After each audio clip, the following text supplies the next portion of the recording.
Hello guys, Patel chemistry classes में आपका स्वागत है। और आज की क्लास इतनी ज़्यादा इम्पोर्टेंट होने वाली है। आज की ये मैराथन क्लास है और इस क्लास में हम ख़त्म क्या करेंगे, पूरा का पूरा एरोमेटिक हाइड्रोकार्बन।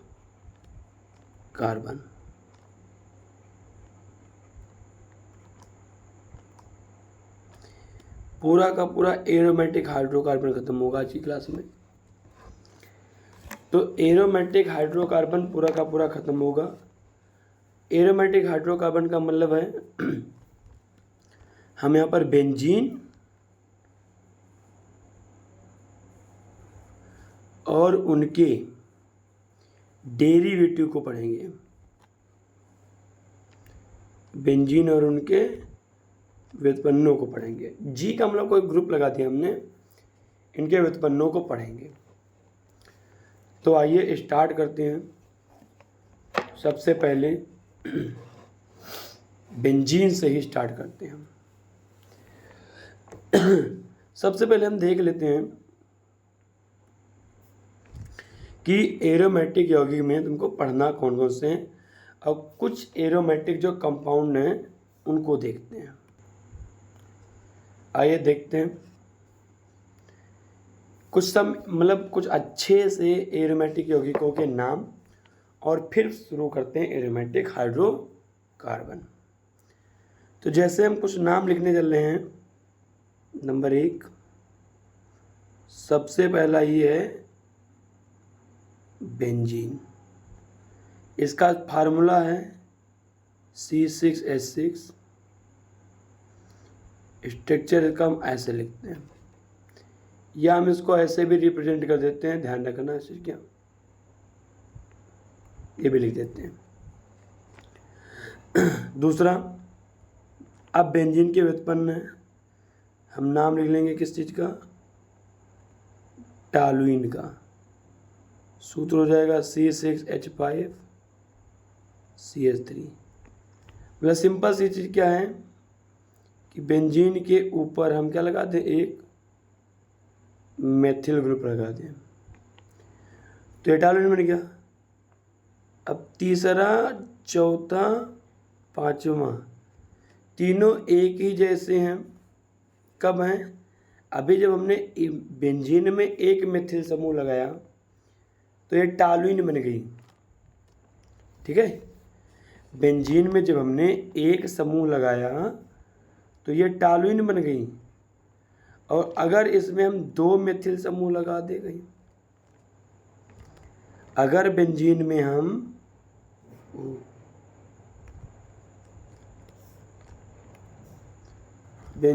अगर हम दो मेथिल समूह लगा दें, एक यहां लगा दें, इसके एक आर्थो पर लगा दें, एक बार यहां लगा दें मेथिल, इसके मेटा पर लगा दें मेथिल, एक मेथिल यहां लगा दें, एक मेथिल पैरा पर लगा दें। तो बेंजीन वलय में जब दो मेथिल समूह होंगे तो इसको हम क्या पढ़ेंगे, साधारण भाषा में इसको हम पढ़ेंगे, साधारण लैंग्वेज में जाइलीन कहते हैं। भैया दूसरी वाली भी जाइलीन ही है और तीसरी वाली भी जाइलीन ही है, लेकिन ये आर्थोजाइलीन है, ये मेटाजाइलीन है, ये कौन सी जाइलीन है, पैराजाइलीन है। और अगर हम इसका आईपीएससी नाम लिखते हैं तो एक, अब अगर हम देखेंगे 1 2 गिनती दे दे 1 2, तो आईपीएससी नाम में क्या जाएगा, 1,2 डाईमेथिल बेंजीन कहेंगे इसको हम। ठीक है सर।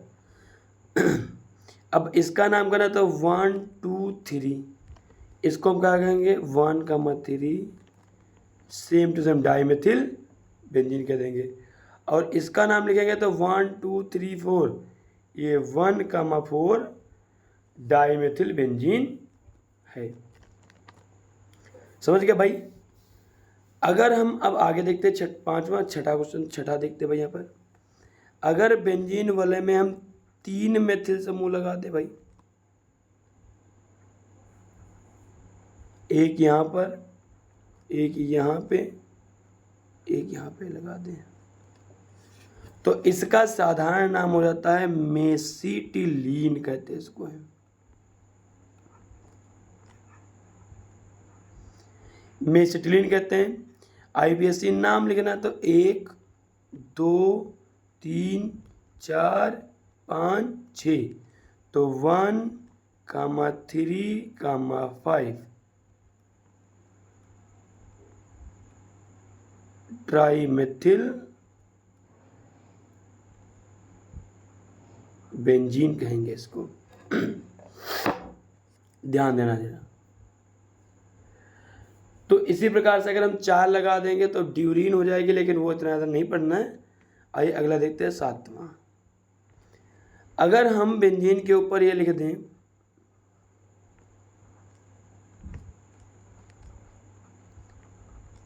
CH3 बेंजीन के ऊपर 3 कार्बन हो और बीच वाले कार्बन से बेंजीन जुड़ा हुआ हो, तो इसको हम साधारण भाषा में इसका नाम है क्यूमीन कहते हैं। इसको हम क्या बोलेंगे क्यूमीन कहेंगे। और अगर इसका हम आईपीएसी नाम लिखना चाहें तो ये क्या नाम हो जाएगा इसका नाम ये आइसोप्रोपिल है, आइसोप्रोपिल बेंजीन कहेंगे हम इसको, या क्यूमीन। अच्छा इसको और भी नाम से लिख सकते हैं हम। ये 1 2 3 यहाँ पर हम 2 प्रोपिल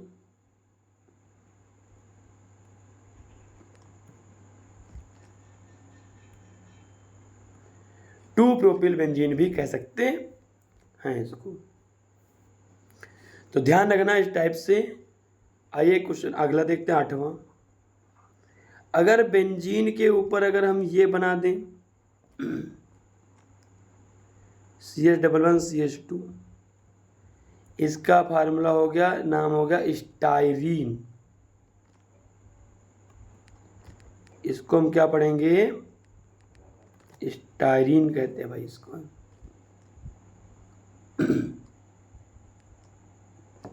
इसको हम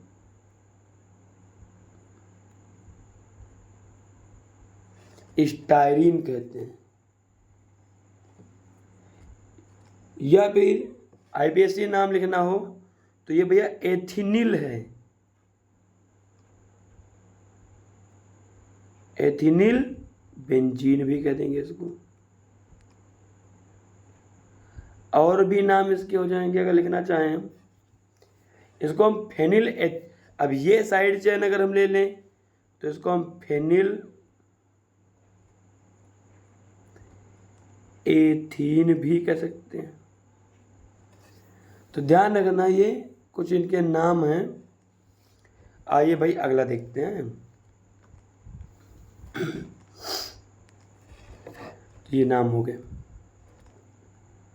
अब अगर हम देखते हैं बेंजीन से ही रिलेटेड तो बहुत अच्छी तरीके से ध्यान रखना। कितने हो गए पिछली बार 8 हो गए। 9वें की बारी है, 9 नंबर।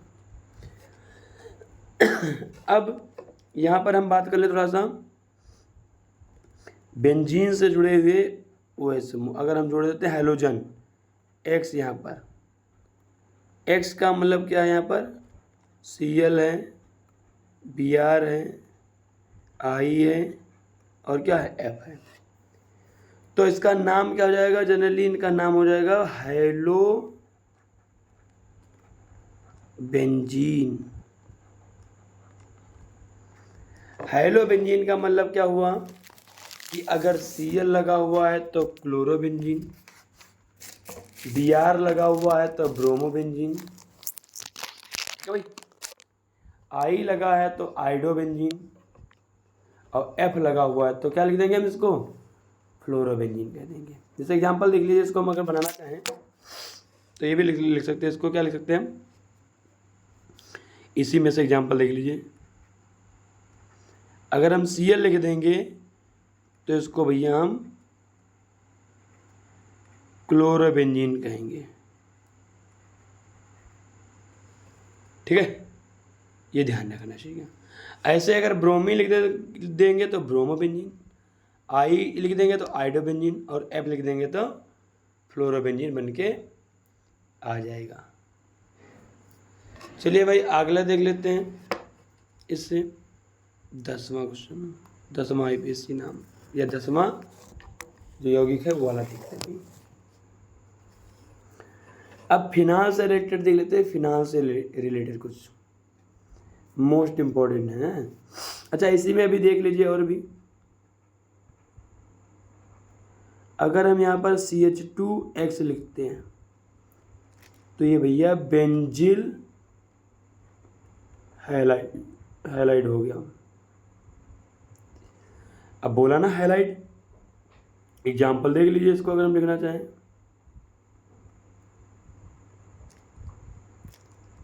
CH2Br अगर लिख दिया हम तो ये हो गया बेंजिल, और क्या नाम है इसका, ब्रोमाइड है, बेंजिल ब्रोमाइड हो गया ये। आइए भाई इसी प्रकार से अगर हम Cl लिख देंगे तो क्लोराइड हो जाएगा, Br लिख देंगे तो ब्रोमाइड हो गया, I लिख देंगे तो आयोडाइड हो जाएगा, और F लिख देंगे तो फ्लोराइड हो जाएगा। आइए आगे देख लेते भाई।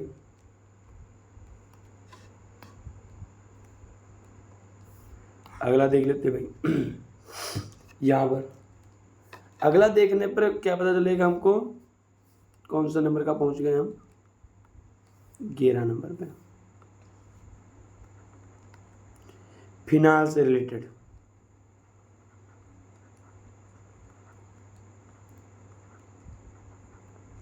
OH, बेंजीन से डायरेक्ट अगर OH जुड़ा हुआ है तो इसको हम बोलेंगे, कौन सी चीज बोलते हैं इसको, फिनाल कहते हैं।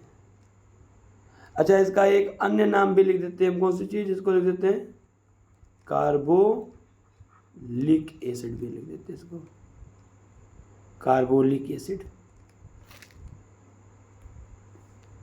इसको कार्बोलिक एसिड भी लिख देते हैं।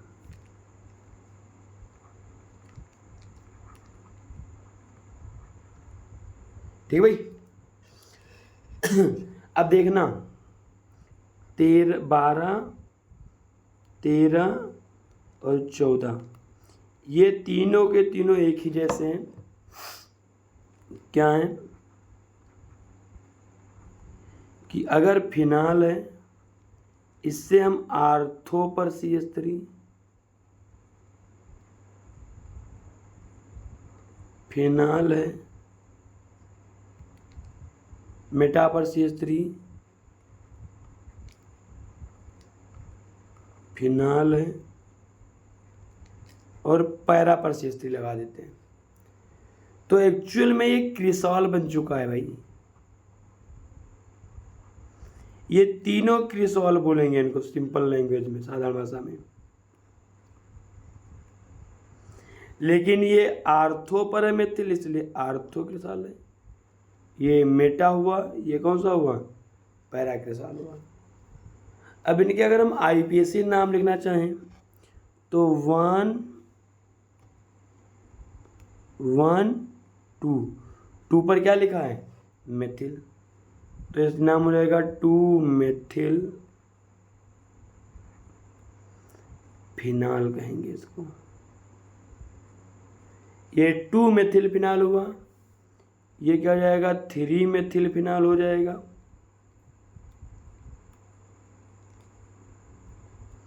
और ये 4 मेथिल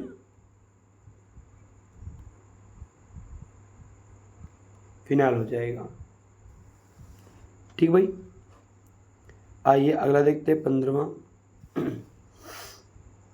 अब 15 नंबर का, 16 नंबर का और 17 नंबर का, ये तीनों के तीनों एक जैसे हैं और बहुत अच्छे भी हैं। इनसे रिलेटेड आता भी पेपर में, ध्यान रखना। अब अगर हम दो OH समूह लगा दें, दोनों आर्थो पर लगा दें एक दूसरे के, एक भैया मेटा पर लगा दें और एक कहाँ लगा दें हम, पैरा पर लगा दें। ओहो, पैरा पर लगा देगा OH, तो इनके नाम क्या हो जाएंगे। और नाम ये पेपर हम पूछे भी गए हैं, अभी जेईई मेंस के पेपर में आए भी थे। यहाँ से डायरेक्ट नाम पूछ देते हैं, आईपीएससी नाम वगैरह इनसे पूछ देते हैं। तो अगर हम इसका नाम साधारण भाषा में नाम लिखेंगे तो इसको हम कैटेकोल कहते हैं, कैटेचोल। इसको हम रिसोर्सिनॉल कहते हैं,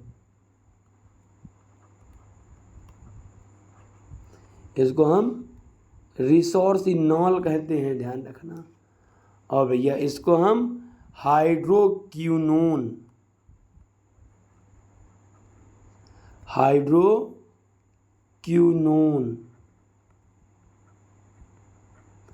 और क्यूनॉल भी कहते हैं इसको हम क्यूनॉल भी कह देते हैं। अब इनके अगर आईपीएससी नाम की बात करी जाए भाई, तो सिंपल सी बात, आईपीएससी नाम क्या हो जाएगा इसका। अगर आईपीएससी नाम देखना चाहें तो देख लिए भाई, पेपर में पूछा भी जाता है आईपीएससी नाम। तो 1, 2 पर है तो इसका नाम हो जाएगा 1,2 डाई हाइड्रोक्सी बेंजीन। अगर इसका नाम लिखे तो 1,3 और यही लिख देना आगे डाई हाइड्रोक्सी बेंजीन, और इसका नाम क्या जाएगा 1,4 डाई हाइड्रोक्सी बेंजीन। ये अभी पेपर में आया था, जेईई के पेपर में। अब पूछा था कि रिसोर्सिनॉल का आईपीएससी नाम क्या है, तो पूछा था। तो जहां कहीं पे भी 1,3 डाई हाइड्रोक्सी बेंजीन लिखा होगा वो सही था। आइए भैया अगला देखते हैं। 18 हो गए, सॉरी 17 हुए, 17 हो गए, 18वां देखते हैं। 18, अब 18वां देखना है तुमको। तो जब हम 3 OH समूह लगा देंगे,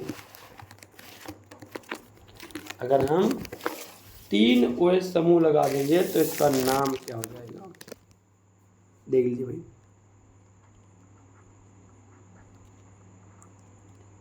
लगातार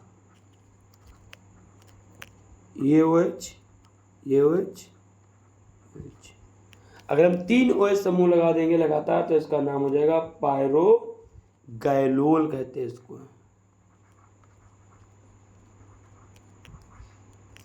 पायरोगैलोल कहते हैं इसको। और अगर आईपीएससी नाम लिखना आ जाए तो 1, 2, 3, 1,2,3 ट्राई हाइड्रोक्सी, फिर क्या लिख देंगे हम, बेंजीन कहेंगे इसको। ठीक भाई।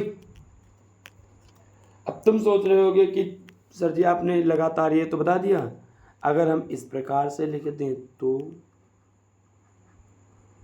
हम भाई OH को इस प्रकार से लिख दें, अब इसका नाम क्या हो जाएगा, तो इसका नाम हो जाएगा हाइड्रोक्सी क्यूनोल कहते हैं इसको, हाइड्रोक्सी क्यूनोल कहते हैं इसको। आईपीएससी नाम लिख सकते हो 1, 2, 3, 4, तो इसका नाम 1,2,4 ट्राई हाइड्रोक्सी बेंजीन हो जाएगा। अब तुम कहोगे कि नहीं हम इसको ऐसे अगर लिख दें तो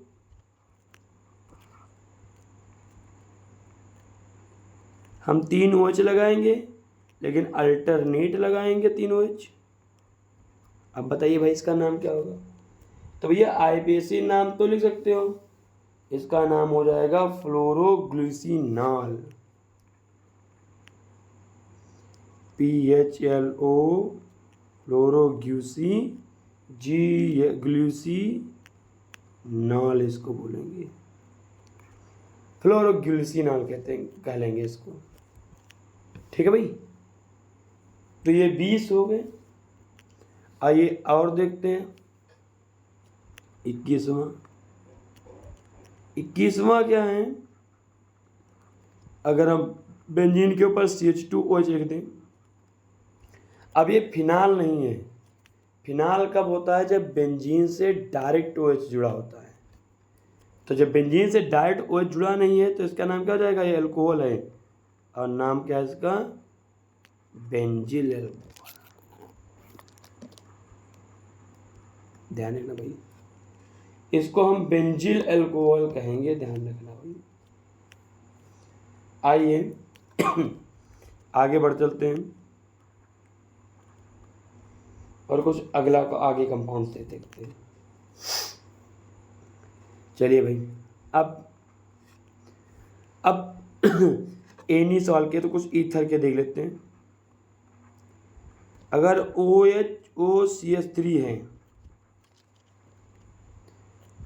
23वां OC2H5 है, तो भैया इसको हम एनीसॉल कहते हैं, एनीसॉल कहेंगे। और इसको हम फेनीटॉल कहते हैं, फेनीटॉल कहते हैं। अच्छा, रही बात आईपीएसी नाम लिखने की, तो भैया इसका आईपीएसी नाम अगर लिखना है तो ये मेथॉक्सी है, ये हो गया मेथॉक्सी, और नीचे क्या लिख देंगे हम? बेंजीन। इसमें ये एथॉक्सी है तो इसका नाम क्या हो जाएगा? एथॉक्सी बेंजीन कहेंगे। ठीक भाई, तो ये कुछ ईथर से है क्वेश्चन, और खासकर ईथर में 2 ही हैं तो और भी बहुत, लेकिन मेन ये 2 ही कंपाउंड हैं। आइए अगली तरफ बढ़ चलते हैं। क्वेश्चन नंबर जो भी है उसकी तरफ 24 की तरफ बढ़ चलते हैं। 24, अब 24 में हम किसको पढ़ेंगे? थोड़ा एल्डिहाइड वगैरह देख लिया जाए भाई। बेंजीन के ऊपर अगर हम डायरेक्ट CHO लिख देंगे तो ये भैया बेंजल्डी हाइड है, ये बेंजल्डिहाइड हो गया। अब अगर हम इसको 25वां देख लीजिए, ये एल्डिहाइड ही है, इसके आर्थो पर हम अगर OH लगा दें तो इसका नाम हो जाता है सल्डिहाइड बोलते हैं इसको।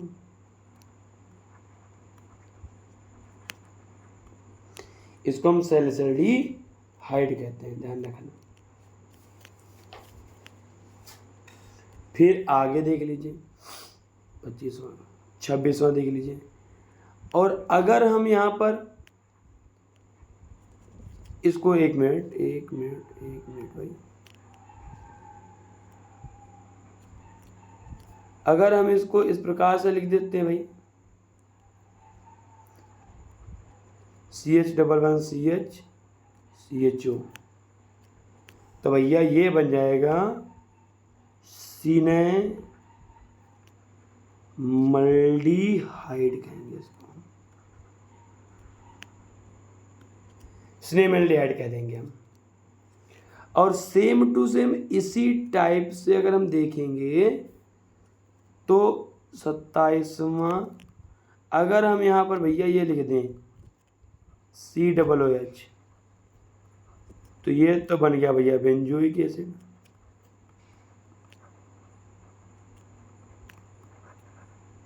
बेंजोइक एसिड मीनिंग गलत हो गई। और अगर हम यहाँ पर लिख दें COOH, हम यहाँ ही रखें, OH यहाँ लिख दें, अब भैया ये बन गया सैलिसिलिक एसिड बन गया। ये सैलिसिलिक एसिड बन चुका है भाई तुम्हारा।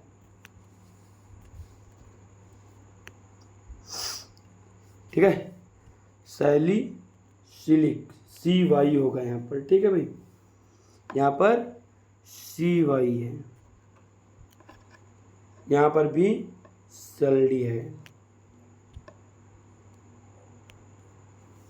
सैलिसिल्डिहाइड है। ठीक है, सिल्डिहाइड है।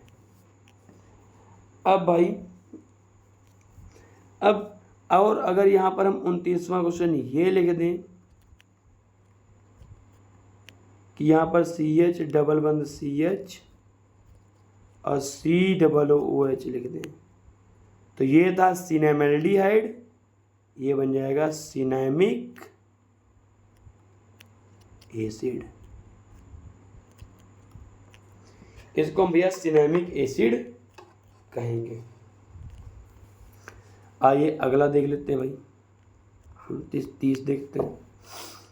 30वां क्वेश्चन क्या है इसमें का, ये सब लिख लेना। ठीक है, 30वां क्या है, अगर हम 2 COOH लिख दें तो इसको हम थैलिक एसिड बोलते हैं, लेकिन इंग्लिश में लिखेंगे तो इसको पथैलिक एसिड कहते हैं। थैलिक अम्ल कहते हैं इसको। ठीक है, और अगर भाई हम ये दोनों के दोनों COOH समूह 1,3 पे लिख दें तो इसका नाम हो जाएगा आइसोथैलिक एसिड।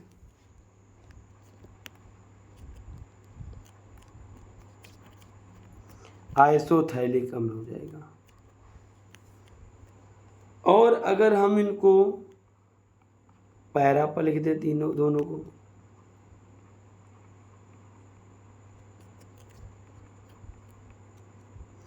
तो इसका नाम हो जाएगा टेरेप्थैलिक एसिड।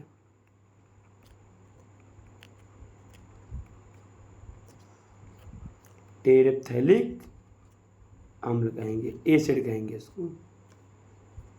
अच्छा, रही बात आईपीएसी नाम लिखने की, तो एक का हम आईपीएसी नाम लिख दें, अन्य के तो तुम लोग लिख सकते हो। अब इसका आईपीएसी नाम लिखना है तो 1,2 नहीं हुआ, तो इसका नाम क्या हो जाएगा, आईपीएसी नाम बेंजीन 1,2 डाई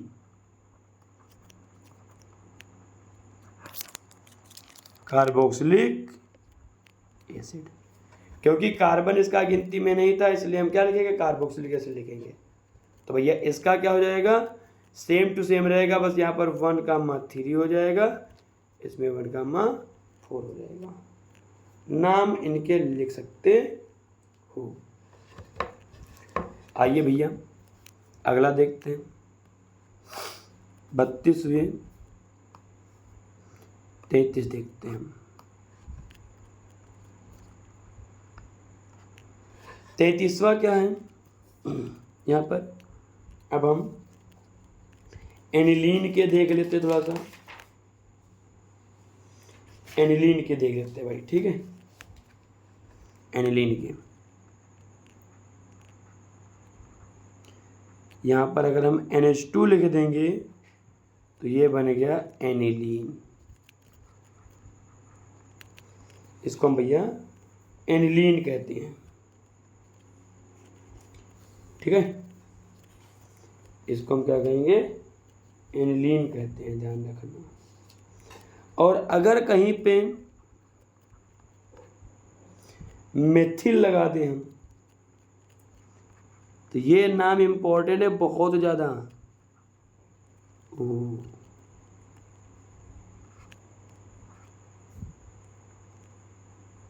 NH2 CH3 34 35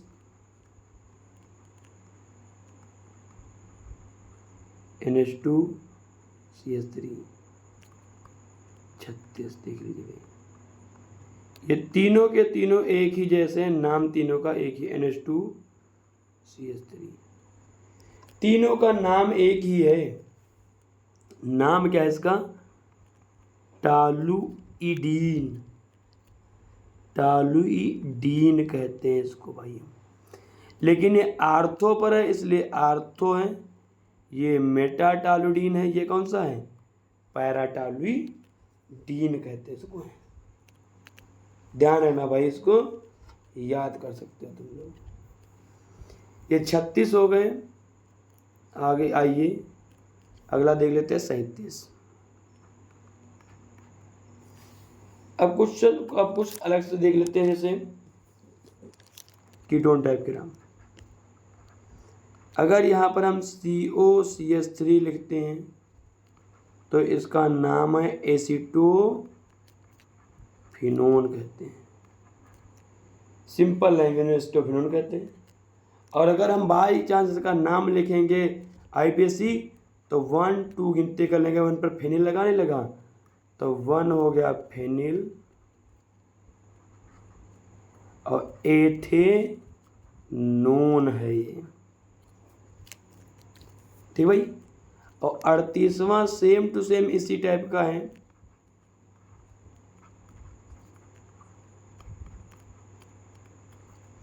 इसको हम बेंजोफिनोन कहते हैं। इसका नाम क्या हो जाएगा? अगर IPSC नाम लिखिए तो एक ही है, ये भी मेथिफेनिल ये भी फेनिल, ये गिनती है, ध्यान रखना, दिस इज काउंटिंग 1,1 डाईफेनिल मेथेनोन हो जाएगा। ये इसका IPSC नाम हो गया, ठीक है भाई। तो ये कुछ इनके बेसिक नाम थे। अभी 1-2 और हैं, 40-50 हम पूरे ही करते हैं। अगर हम इसका नाम लिखने चल रहे हैं N2Cl का, N2+Cl- का, तो सिंपल चीज़ ये BDC लिखा हुआ है, मतलब बेंजीन डाईएजोनियम क्लोराइड कहते हैं इसको। अब भाई यहाँ पर हम Cl लिख देंगे तो क्लोराइड हुआ, Br लिख देंगे तो ब्रोमाइड हो जाएगा, I लिख देंगे तो आयोडाइड हो जाएगा। जैसा जो लिख देंगे उस हिसाब से इसका नाम लिख लेंगे भाई। 40 एक और देख लीजिए कि हम इसको क्या कहते हैं। 2 बेंजीन है तो इसको बोलते हैं नैप्थेलीन कहते हैं इसको नैप्थेलीन कहते हैं। और अगर हम नैप्थेलीन, समझना भाई, नैप्थेलीन की अगर नंबरिंग करना है, IPSC नाम लिखना है, तो यहाँ से 1 2 3 4 5 6 7 8 ऐसे गिनेंगे। या फिर साधारण लैंग्वेज में हम क्या कहेंगे इसको, एक को कहेंगे अल्फा, 2 को कहेंगे बीटा, फिर ये भी अल्फा ये भी बीटा, ये अल्फा ये बीटा, ये अल्फा ये बीटा। तो इसका अगर नाम तुमसे पूछ लिया जाएगा कि इसका साधारण नाम क्या है, बता दीजिए भाई। एक OH हम यहाँ लगा दें। अब 42 वाला देख लीजिए भाई,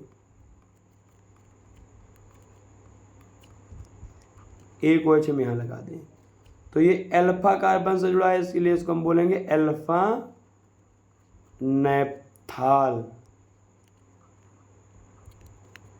अल्फा नैप्थॉल कहेंगे। और इसको क्या लिखेंगे हम, बीटा नेप्थॉल कहेंगे,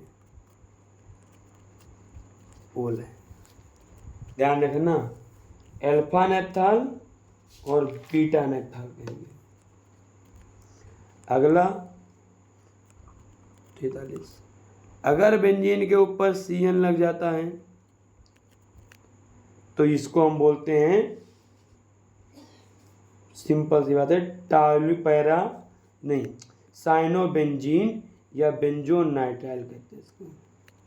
सिंपल सी बात का ये नाम बेंजोनाइट्राइल कहते हैं इसको। और कभी कभी सिंपल लैंग्वेज में फेनिल साइनाइड भी इसको कह देते हैं। इसको भैया हम फेनिल साइनाइड भी IPAC नाम में काउंट कर लेते हैं, फेनिल साइनाइड। तो ये कुछ हो गए, अभी एक दो और बचे हुए हैं, उनको भी देख लेते हैं। 44, अगर हम इसका नाम लिखते हैं OH हुआ और 3 NO2 जोड़ दें हम यहाँ पर, तो भैया इसको हम पिक्रिक एसिड कहते हैं,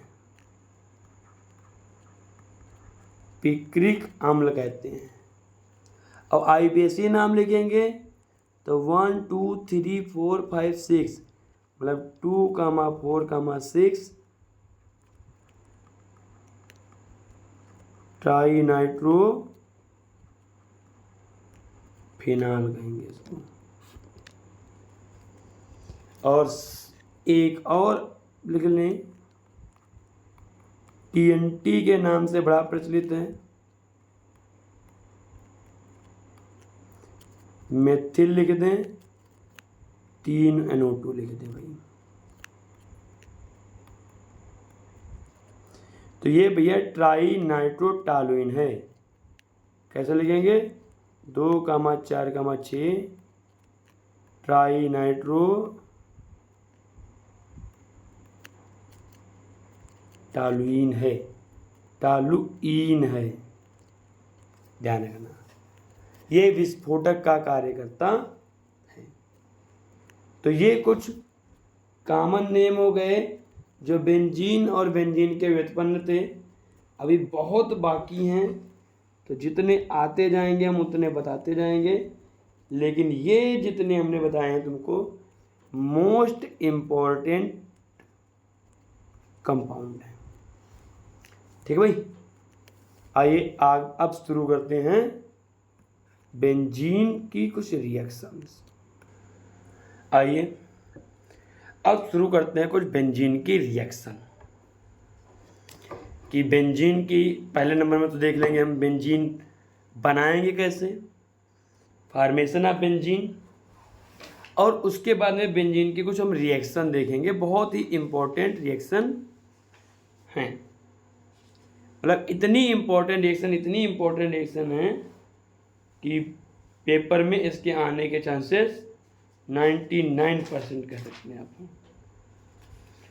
तो सबसे पहले हम बेंजीन बनाने की कुछ रिएक्शन देख लेते हैं कि बेंजीन कैसे बनती है, फिर हम आगे बात करेंगे। तो यहाँ देख लीजिए सिंपल सी चीज, ओ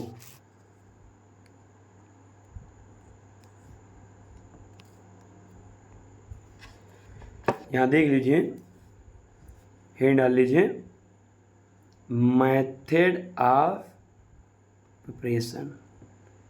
किसका मेथड ऑफ प्रिपरेशन, किसका हम पढ़ने जा रहे हैं भाई, बेंजीन का। मेथड ऑफ प्रिपरेशन किसका पढ़ने जा रहे हैं हम, बेंजीन का। Method of preparation of benzene.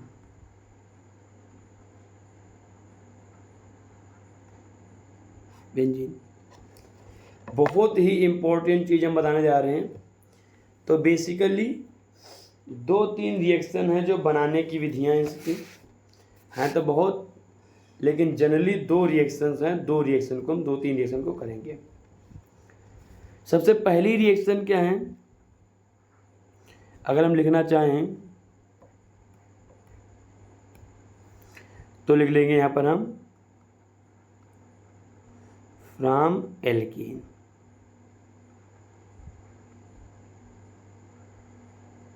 Alkene से हम कैसे बनाएंगे बेंजीन को, तो जरा ध्यान देना, सिंपल सी चीज़ है, बहुत कठिन चीज़ नहीं है, ध्यान देना जरा। अगर यहाँ पर हम पहली है 6 या 6 से अधिक, मतलब 6 और मोर देन 6 कार्बन की अगर हम चैन लेते हैं, जैसे हम सिंपल सी बात क्या कर लें, 1 2 3 4 5 6, ये भैया नॉर्मल हेक्सेन लिखा हुआ है। और दूसरा भी अगर हम लिख लें 1 2 3 4 5 6 7, ये नॉर्मल हेप्टेन लिखा हुआ है। तो 6 या 6 से अधिक कार्बन की श्रृंखला अगर है तुम्हारे पास, और उसको अगर हम ट्रीट कर रहे हैं, गर्म कर रहे हैं, किसके साथ अब क्रिया करवा रहे हैं इसको, तो क्रोमियम ऑक्साइड Cr2O3 और प्लस Al2O3, बहुत उच्च ताप पर रिएक्शन होगी, लगभग 480 डिग्री सेल्सियस से 550 डिग्री सेल्सियस तक, और हाई प्रेशर रहेगा उच्च दाब पर। ध्यान रखना, जब 6 या 6 से अधिक कार्बन की श्रृंखला है, सीधी श्रृंखला है, उसको क्रोमियम ऑक्साइड और एल्यूमिनियम ऑक्साइड के साथ इसकी अभिक्रिया एरोमेटाइजेशन अभिक्रिया करवाते हैं। तो अगर 6 की है तो यहाँ पर सिंपल सी बात है, बेंजीन बनेगी और हाइड्रोजन निकलेगा। ये एरोमेटिक अभिक्रिया लिखी हुई है, इसको हम एरोमेटाइजेशन रिएक्शन भी कहते हैं। एरोमेटाइजेशन अभिक्रिया कहते हैं इसको। ध्यान रखना, अगर 7 की है तो बेंजीन तो बनेगी ही बनेगी, 7 में क्या जाएगा, 7वां कार्बन ऊपर चला गया, तो ये बन जाएगा भैया टॉलुईन बन गई। तो ये एरोमेटिक अभिक्रिया है। इसमें करते क्या हैं कि 6 या 6 से अधिक कार्बन की अगर श्रृंखला है, 6 या 6 से अधिक कार्बन की अगर श्रृंखला है, और अगर उसको हम क्रोमियम ऑक्साइड और एल्यूमिना के साथ उच्च ताप पर अभिक्रिया करवाते हैं, तो 6 की अगर कार्बन श्रृंखला है तो बेंजीन बनेगी, 7 की है तो टॉलुईन बनेगी, 8 की होती तो एथिल बेंजीन और जाइलीन बनती है। यहाँ पर ध्यान रखना, तो मेन तो तुम्हारे पास ये 2 ही रिएक्शन है, ध्यान रखना, एरोमेटाइजेशन रिएक्शन में। आइए दूसरा मेथड देखते हैं, एल्काइन से या एसिटिलीन से, फ्रॉम एसिटिलीन,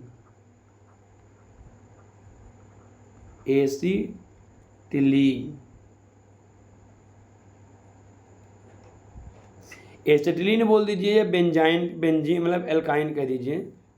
हम यहाँ पर सिंपल सी चीज लैंग्वेज में हम एल्काइन लिख रहे हैं,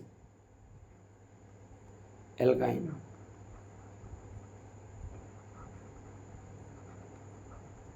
एल्काइन से, अब एल्काइन से कैसे बनाते हैं तो जरा ध्यान देना भाई। अगर हम यहाँ पर एसिटिलीन ले रहे हैं, ये 3 मालिक्यूल, तो एसिटिलीन को जब हम रक्त तप्त या कह दीजिए रेड हॉट Fe या फिर कॉपर ट्यूब से, कॉपर ट्यूब है ध्यान रखना, CU ट्यूब है, कॉपर ट्यूब से गुजारेंगे तो भैया 3 है तो ये बेंजीन में कन्वर्ट हो जाएगी। ये भी एक टाइप की अभिक्रिया कौन सी लिख रखी है, पॉलीमेराइजेशन अभिक्रिया, अर्थात बहुलकीकरण अभिक्रिया। एसिटिलीन का बहुलकीकरण हुआ, ये एसिटिलीन है।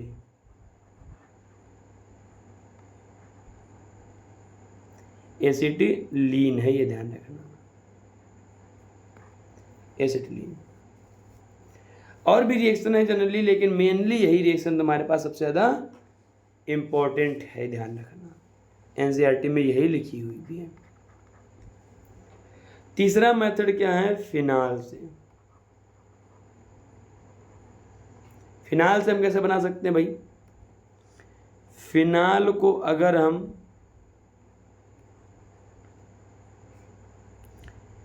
जिंक डस्ट के साथ रिएक्शन करवाते हैं, रिडक्शन करवाते हैं, रिडक्शन, तो यहाँ पर बेंजीन बनती है और ZnO निकल जाता है।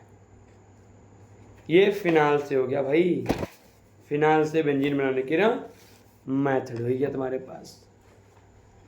फिर हम बेंजीन कैसे बनाते हैं, चौथी और रिएक्शन यहीं पर देख लीजिए कि अगर हम बेंजोइक अम्ल को, बेंजोइक अम्ल हो या फिर बेंजीन का यहाँ पर कोई भी साल्ट हो, इसको अगर हम सोडा लाइम के साथ गर्म करते हैं,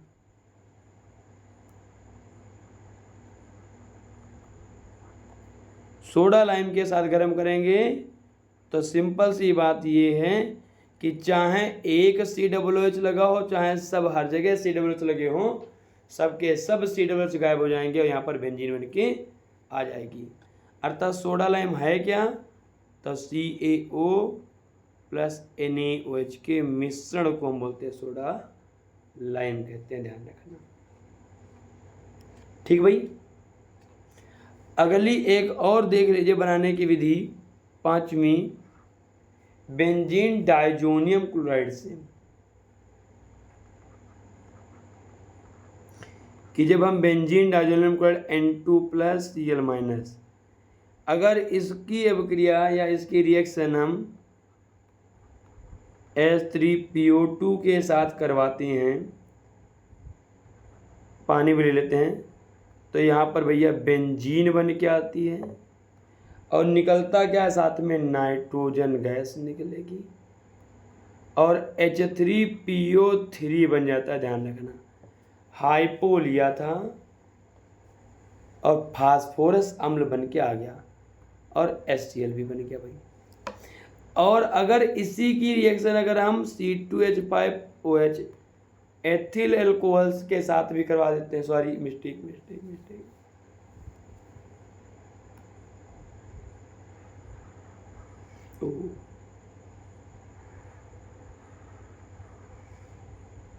ये हटा दीजिए भैया से, हालांकि वो भी रिएक्शन है, लेकिन मेन तुमको यही रिएक्शन करनी है, फालतू चीज नहीं करनी है। तो ये रिएक्शन हो गई, क्या चीज़ हो गया, ये बेंजीन बनाने के कुछ मेथड्स हो गए, कुछ अच्छे अच्छे गुण हो गए। तो ये बेंजीन बनाने के लिए प्रिपरेशन की कुछ मेथड हो गए तुम्हारे पास। ठीक भाई,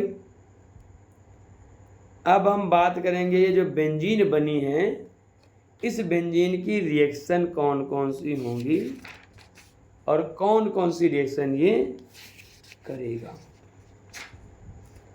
इन्हीं रिएक्शंस के बारे में तुमको ज़्यादा से ज़्यादा जानकारी चाहिए होगी।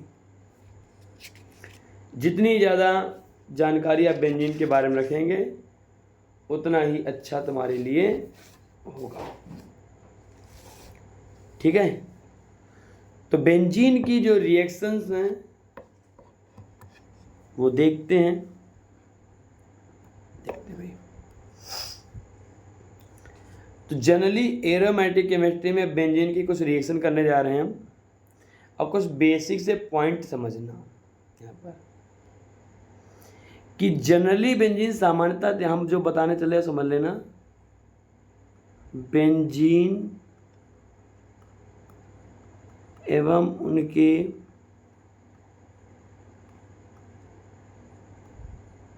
व्युत्पन्न सामान्यतः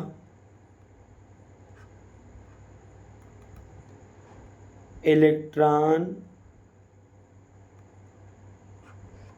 स्नेही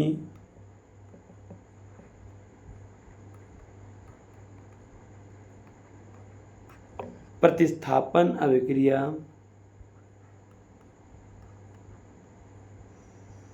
प्रदर्शित करते हैं।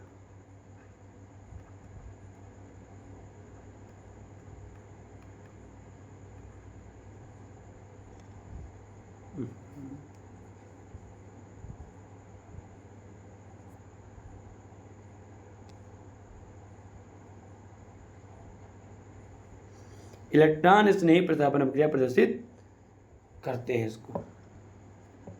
अब इलेक्ट्रॉन स्नेही प्रतिस्थापन अभिक्रियाएं होती क्या हैं, देख लीजिए भैया। इलेक्ट्रॉन स्नेही,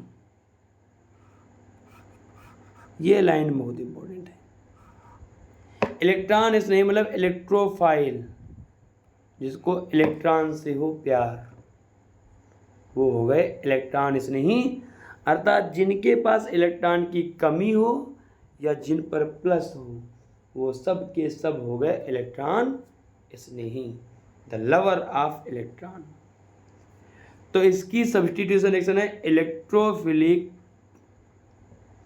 सब्स्टिट्यूशन रिएक्शन।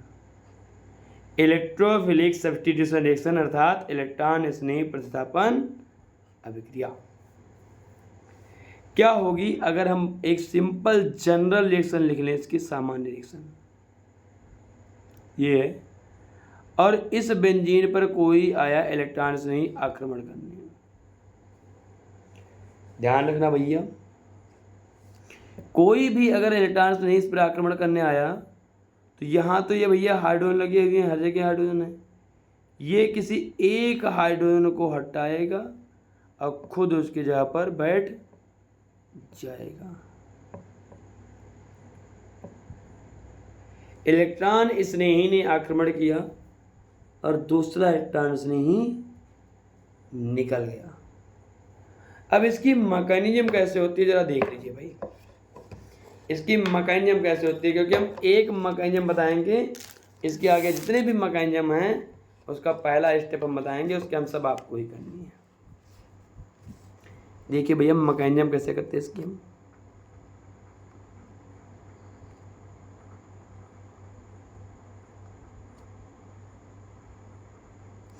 मैकेनिज्म का मतलब है क्रियाविधि।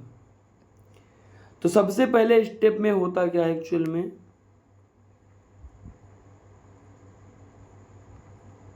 ये बेंजीन है, एरोमेटिक कंपाउंड है, एरोमेटिक है, और ये एक इलेक्ट्रॉन स्नेही आया और इस पर इसने आक्रमण करने की कोशिश की और आक्रमण किया इसने, तो ये कौन सा स्टेप हो गया, RDS, स्लो स्टेप है ये, स्लो स्टेप। और जो भी स्लो स्टेप होते हैं उनसे हम रेट डिटरमाइन करते हैं कि रिएक्शन की रेट क्या है, रिएक्शन की गति क्या है। ये यहाँ पर आए और क्या बनाया इन्होंने, ये बन गया, देखिए भाई,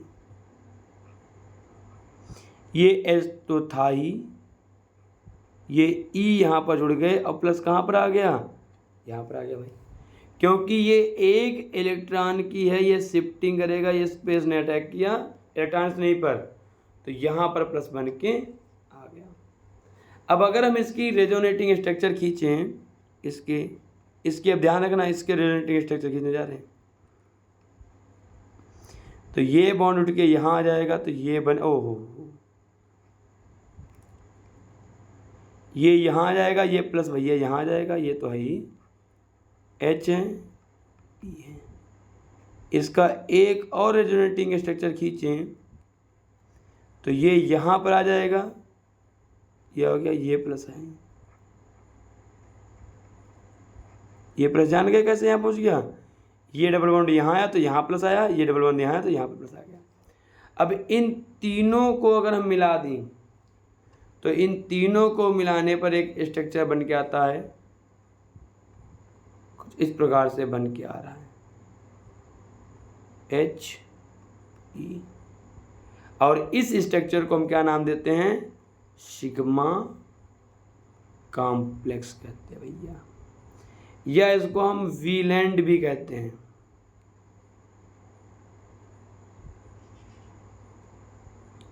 इसको हम वीलैंड कॉम्प्लेक्स भी कहते हैं। ये स्लो स्टेप है भैया, इसमें इलेक्ट्रॉन से ही आक्रमण करने जा रहा है, यही स्लो स्टेप है, इसी से ही हम रेट कैलकुलेट करेंगे। अब दूसरे स्टेप में क्या हो जाएगा, अब दूसरे स्टेप में क्या हो जाएगा, ये प्लस है, ये हाइड्रोजन, ये नॉन एरोमेटिक बन चुका भैया, ये हाइड्रोजन पुनः इलेक्ट्रॉन देगा इनको और क्या हो जाएगा, निकलेगा, तो ये रिएक्शन फास्ट हो जाएगी और फिर से क्या बन के आ गया, ये एरोमेटिक बन के आ गया, H प्लस निकल गया, ये एरोमेटिक कंपाउंड बन के आ गया। तो इलेक्ट्रॉन स्नेही प्रतिस्थापन अभिक्रिया कितने स्टेप में कंप्लीट हुई है, 2 स्टेप में हुई, ठीक है। तो इनकी कैरेक्टरिस्टिक्स हैं, कुछ हम लिख लें मैकेनिज्म के, ध्यान रखना, characteristics, 4 actor sticks of reaction. इस रिएक्शन की अगर हम कैरेक्टरिस्टिक लिखना चाहें तो सिंपल सी बात, अगर हम रेट लिखना चाहें, रेट, रिएक्शन की रेट, तो रेट बराबर क्या हो जाएगा, हमने बोला था जो भी तुम्हारे पास स्लो स्टेप है वही में, और उसमें क्या हमने लिया, वह एरोमेटिक कंपाउंड लिया है और इलेक्ट्रोफाइल लिया है। अब यहाँ पर पावर कितनी है, तो दूसरी चीज़ अगर हम इसकी आर्डर पूछें, आर्डर मतलब कोट, तो यहाँ घात कितनी, 1, यहाँ पे घात कितनी, 1, तो कितने हो गए, कोट हो गए 2। अगर हम इसकी मॉलिक्यूलरिटी पूछे, आणविकता कहें भैया, मॉलिक्यूलरिटी अर्थात आणविकता अगर कह रहे हैं तो बी कितनी है इसकी, 2 है। अच्छा एक चीज ध्यान देना, इसमें फर्स्ट स्टेप में क्या बन रहा था, आरडीएस स्टेप में क्या बन रहा था, आरडीएस स्टेप में कार्बोकैटायन बन रहा था, कार्बोकैटायन बन रहा था। कहाँ देखिए भाई, ये बना नहीं है कार्बोकैटायन, ये बना हुआ कार्बोकैटायन, ये कार्बोकैटायन बन रहा था, तो कार्बोकैटायन का फॉर्मेशन हो रहा था। तो यहाँ पर जो रेट होगी इस रिएक्शन की, rate is directly proportional to the stability of carbocation. जो कार्बोकैटायन हमने बेंजीन पे बनाया है, उस कार्बोकैटायन की स्टेबिलिटी जितनी ज़्यादा होगी, उसकी इलेक्ट्रॉन स्नेही प्रतिस्थापन अभिक्रिया उतनी ही ज़्यादा होगी, ध्यान रखना। तो ये कुछ बेसिक से फंडामेंटल पॉइंट हो गए। इस रिएक्शन के हमने गुण बता दिए, इस रिएक्शन की हमने प्रॉपर्टीज बता दी। तो देखिए भाई, हम फिर से एक बार रिवीजन करवा दे रहे हैं आपको। एरोमेटिक हाइड्रोकार्बन पढ़ा रहे हैं इसमें हम तुमको, तो एरोमेटिक हाइड्रोकार्बन में हम तुमको पढ़ा रहे हैं, कुछ कंपाउंड्स बताते गए तुमको, ये कंपाउंड थे, हम लगातार तुमको कंपाउंड बताते चले गए और यहाँ से हमने तुमको रिएक्शन बताई। इलेक्ट्रॉन बेंजीन जो है, बेंजीन या उनके व्युत्पन्न जो भी हैं, वो सामान्यतः कौन सी रिएक्शन प्रदर्शित करेंगे, इलेक्ट्रॉन स्नेही प्रतिस्थापन अभिक्रिया करेंगे। ये हुई तुम्हारे पास। इसकी मैकेनिज्म हमने तुमको बता दी कि कैसे करने हैं। पहले इलेक्ट्रॉन स्नेही आक्रमण करेगा, यहाँ करेगा तो यहाँ पर ये प्लस है तो यहाँ माइनस होगा, तो यहाँ अटैक करेगा तो यहाँ पर प्लस बन के आ गया, कार्बोकैटायन बना। और इस कार्बोकैटायन का स्थायित्व जितना ज़्यादा होगा, उसकी रेट अर्थात रेट ऑफ रिएक्शन उतनी ही ज़्यादा हो जाएगी। दूसरे स्टेप में क्या हो जाएगा, ये इलेक्ट्रॉन्स नहीं फिर से क्या हो जाएगा, निकल जाएगा और फिर से नॉन एरोमेटिक से एरोमेटिक में कन्वर्ट हो जाएंगे, तो ये बन जाएगा। और इन तीनों रेजोनेंस को मिलाएंगे तो ये बन के आ जाएगा सिग्मा कॉम्प्लेक्स या फिर वैलेंट कॉम्प्लेक्स कहते हैं।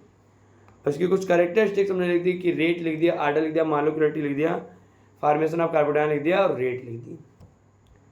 अब इसकी जो रिएक्शंस हैं, इलेक्ट्रॉन स्नेही प्रतिस्थापन अभिक्रियाएं, वो मेनली 4 रिएक्शन हैं, वो हम नेक्स्ट पार्ट में पढ़ेंगे। तो आज के लिए इतना ही। मिलते हैं अगले पार्ट में। ओके, बाय बाय, धन्यवाद।